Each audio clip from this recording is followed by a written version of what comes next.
ప్రవేశ పరీక్ష ప్రశ్నపత్రాల లీకేజీ అనంతరం భారత ప్రధాని నరేంద్ర మోదీ ప్రత్యేక దృష్టి సారించి పరీక్షను విజయవంతంగా నిర్వహించారని ఉప్పల్ మాజీ ఎమ్మెల్యే ఎన్వీఎస్ఎస్ ప్రభాకర్ తెలిపారు. ఈ మేరకు నాచారంలో బీజేపీ నాయకులతో కలిసి ర్యాలీ నిర్వహించి ప్రభుత్వ దిష్టిబొమ్మను దహనం చేస్తుండగా పోలీసులు అడ్డుకున్నారు. అనంతరం ఎస్వీఎస్ఎస్ ప్రభాకర్ మాట్లాడుతూ దేశవ్యాప్తంగా సుమారు 22 లక్షల మంది విద్యార్థులు పరీక్షకు హాజరై ఫలితాలు వెలువడిన అనంతరం సంతోషంగా ఉన్న సమయంలో కాంగ్రెస్ పార్టీకి చెందిన రాహుల్ గాంధీ, కమ్యూనిస్ట్ పార్టీల నాయకులు, ఇతర రాజకీయ పార్టీల నేతలు విద్యార్థుల జీవితాలు భవిష్యత్తులో చెలగాటమాడుతూ రాజకీయం చేయడం సరికాదని అన్నారు. విద్యార్థుల సమస్యలను పరిష్కరించేందుకు ప్రధాని నరేంద్ర మోదీ ఆందోళన చేస్తున్న విద్యార్థులతో చర్చలు జరిపి వారి సమస్యలను పరిష్కరించే దిశగా చర్యలు చేపట్టారని తెలిపారు. ప్రశ్నాపత్రాల లీకేజీకి కారణమైన వారిపై కఠిన చర్యలు తీసుకుంటామని, ఫాస్ట్ ట్రాక్ కోర్టుల ద్వారా వేగంగా విచారణ జరిపి బాధ్యులను శిక్షిస్తామని కేంద్ర ప్రభుత్వం స్పష్టం చేసిందని పేర్కొన్నారు.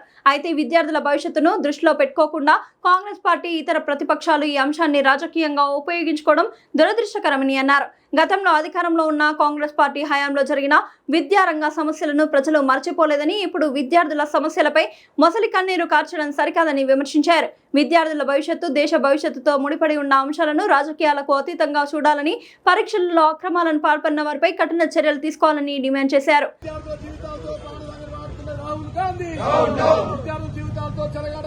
రాహుల్ గాంధీ కాంగ్రెస్ పార్టీ విద్యార్థుల జీవితాలతో ఆట ఆడుతున్న రాహుల్ గాంధీ, విద్యార్థుల జీవితాలతో కాంగ్రెస్ పార్టీ ఆట ఆడుతున్న గాంధీ.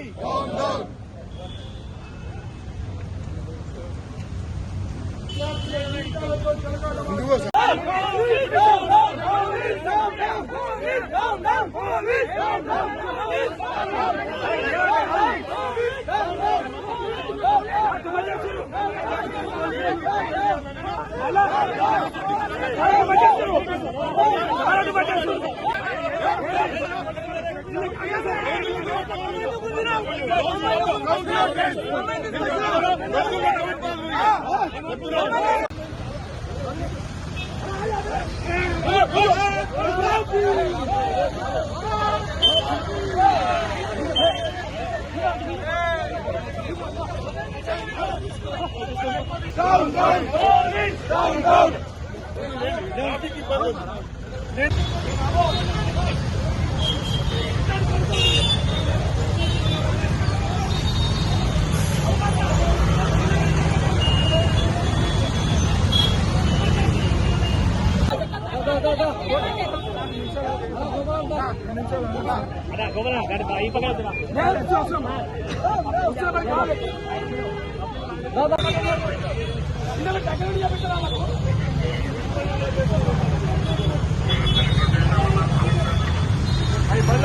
ముందు పోయి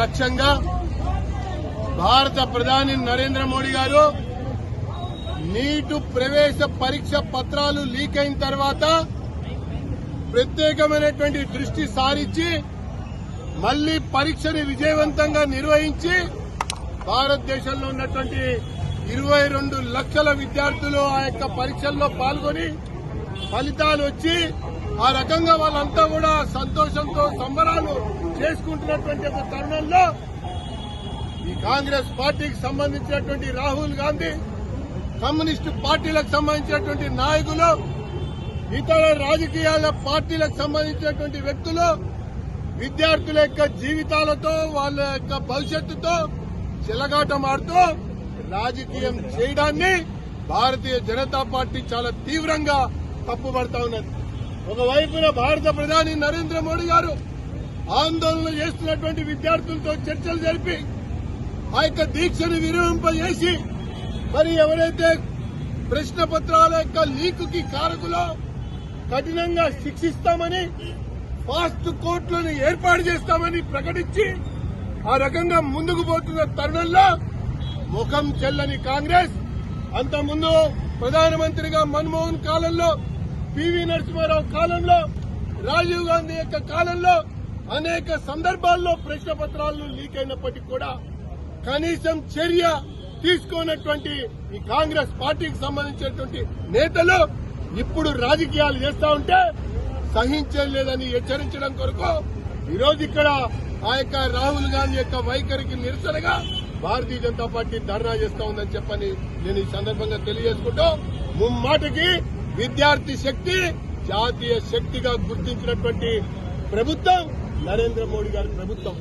మరి నరేంద్ర మోడీ గారి యొక్క ప్రభుత్వంలో అనేక సంస్కరణలు తీసుకొచ్చి మరి ఒక విద్యా విధానాన్ని మరి శాస్త్రీయ విద్యా విధానంగా ముందుకు తీసుకెళ్తూ ప్రపంచంలోనే భారతదేశం వైపు చూసే విధంగా ఈరోజు విధానాలు రూపొందించుకుని నిర్ణయాలతో ముందుకు సాగుతా ఉంటే గిట్టనటువంటి ఓరలేనటువంటి సహించుకోలేనటువంటి కమ్యూనిస్టులు ఈ కాంగ్రెస్ కొంతమంది కుహానా మేధావులు మరికొన్ని రాజకీయ పార్టీలు చేస్తున్నటువంటి దుష్ప్రచారాన్ని తిప్పికొట్టడం కొరకే ఈ రోజు యొక్క కార్యక్రమాన్ని నిర్వహించామని చెప్పి తెలియజేసుకుంటూ అందరికీ ధన్యవాదాలు తెలియజేస్తున్నాం. భారత్ మాతాకి జై.